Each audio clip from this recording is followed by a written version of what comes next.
And I wore a button, Democrats for Reagan, because I thought he was going to be great as well. But I look back at the history of the United States, and I think that Ronald Reagan did two of the worst things that any president ever did. And that was he lowered the taxes from 70%. So he basically took the money that the rich people were paying and he put it on the middle class. And then the other nasty thing he did was he went after the Air Traffic Control Union, which was open game on the unions. Today, the unions are, we went from a country in 1980 that we had 34% of all of our employees were covered by unions. And the other 66% were treated very fairly by their bosses. Mm-hmm. Guess why? They didn't want unions. Exactly, the threat of it. To today, less than 9% have unions, and they're all impotent. So when I look at the downfall of the middle class in the United States of America, and by the way, it is really shot. Yeah. It's Ronald Reagan lowering the taxes to 70%. And I know I'm going to get a lot of even my buddies, because my buddies are, hey, man, that was the greatest time. And in the 90s, I made so much money, man. And you're out of your mind, and you're a liberal. And, what are you talking about, Ronald Reagan and John Wayne? And, I'm like, well, okay, don't get me wrong. I got nothing against either of them. But it was a real bad thing if we look at our country, when we took the burden of the taxes off of the wealthy, and gave it to the poor. And they say, well, what are you, one of those socialists, communists? And I'm like, yeah, like Christ. He was a socialist and a communist, by the way. But let's think about it this. Really? Because, yes, he was. Of course he was. He was a communist? Of course he was. He lived in a commune, man. He lived with 12 unemployed guys and an ex-hooker, and they went from town to town. They lived a communal life, and they begged for food, and they say, hey, yes, he was. I need to read the Bible so I don't sound like such an idiot on this podcast. No, but yes. Of course he was, and he said, if you got 2 shirts, give one away, I talked to all my friends about it. I always thought he was a capitalist. Maybe we. Well, but you know what? In the end, I always say that capitalism is great. Fantastic. I'm a capitalist, but it's got to have a socialist heart.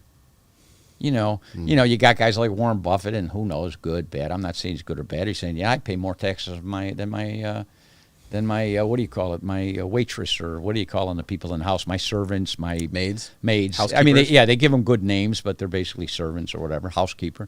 I pay more taxes than her, and I'm telling you, we've got to go back to the old system. And all you guys who want to debate me. Okay, I say, yes, we should all pay the same amount of taxes. Mm-hmm. All right? So, up until $50,000, nobody pays any taxes. Nobody! Between $50,000 and $150,000, we all pay 15%. Between $150,000 and $400,000, we pay 25%. Between $500,000 or $400,000 to $700,000, we pay 50%. And between $10 million and up, you pay 90%. And they say, well, that's socialism. No. I'm saying we all pay the same amount of taxes. We just don't all make $10 million a year. Right. But if a guy paid 90% and made $10 million, he'd make $1 million cash a year. So what? What's so bad about that? Yeah. What's so hard about that? Yeah. Well, there's so many creative loopholes. Unless there is. But that's why I'm saying, make it that way. And then guess what? When every American citizen has health care, when every American citizen has the universities and all that, you know what? We can think about changing our tax system. Yeah. But until then, we should be very embarrassed that the greatest nation, and in a lot of ways we are the greatest nation, right? Mm-hmm. You got the Statue of Liberty, man. Bring me your trudged, and bring me your criminals, and bring me your downtrodden, and whatever it says on that, And we got more people locked up, I think, than any country, right? Yeah, we got 3% of the population basically either locked up or on parole. Yeah. That's crazy, man. That's something to be proud of. But, come on, Danny. Okay, I agree, and it's crazy. And it's even crazy because a lot of these jails are now for profit. That's how you had back in Philadelphia about 15 years ago, 2 judges who were getting $10,000 for every kid they thought they threw into, whatever. But it is a great country, Danny. It is a wonderful country filled with like 90% of the people are like bread and butter, like salt to the earth, great people. It's just that you got these right now, by the way, you've got, Me Too. LGBTQ, XYZ, you know. BLM. And BLM, and they're like, you know, running the country, and they got the corporate corporations, which are giving them tens of millions of dollars and 20s of millions of dollars, and they're ripping the whole nation apart, by the way, and it's not a free place. But the problem is that the average guy and woman who are working very hard to put their kids through school, they don't have time to, like, get out on the streets and protest, and they don't, you know, they just want to raise their kids. And I get that. And the politicians have sold out to the special interest groups, and those special interest groups are terrorist organizations, in my opinion.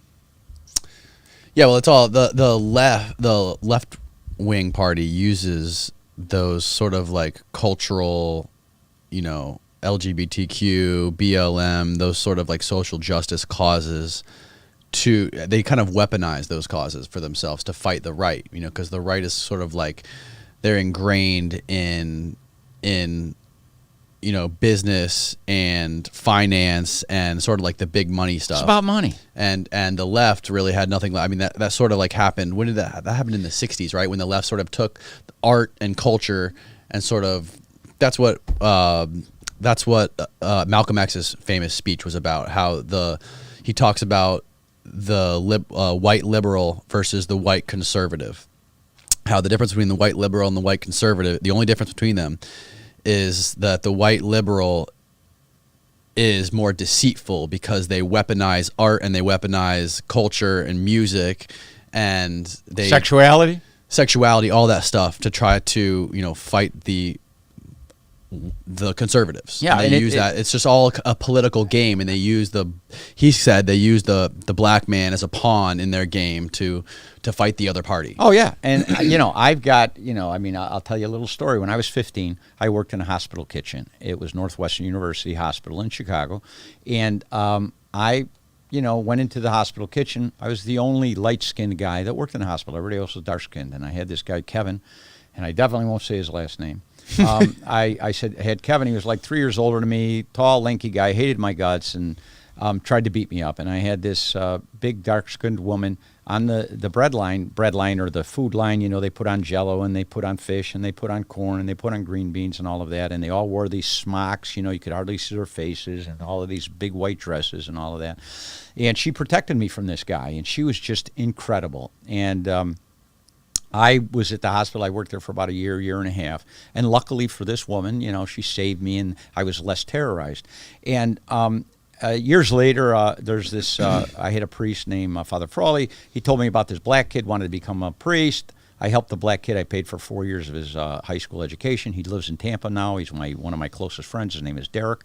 And just a great guy. And Derek called me in maybe 2013 or 14. He says, "Where you at?" And I says, "Hey, little brother, I'm in Chicago." He says, "Oh, good, you got to come to my mother's funeral. She died." And I said, "Oh, geez." And I had met his mother a couple of times. I said, "Derek, geez, you know, I'm really sorry. Where's it at? 50th and State. I'll come to 50th and State at the church." So I go to the church, and I see my old boss from the hospital kitchen. Ross, his name was. And I said, "Ross, what's going on? You know, Pat, we were so proud of you. We saw you on Oprah Winfrey show, and, you know," and I said, "Yeah, I'm really sorry. I never came back to say hi to you, but, you know, a lot of years had passed and all that." And I said, "But you know what? This is finally time for me to make amends to Big Mama," because that's what everybody called her, the woman who saved my ass from Kevin so many times. I said, "Do you think she'll show up at the funeral today, or can you give me her address?" And he looked at me funny. He said, "Pat, this is Big Mama's funeral.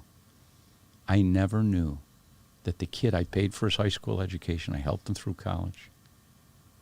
I never knew that when I was 15, it was his mother who saved my ass."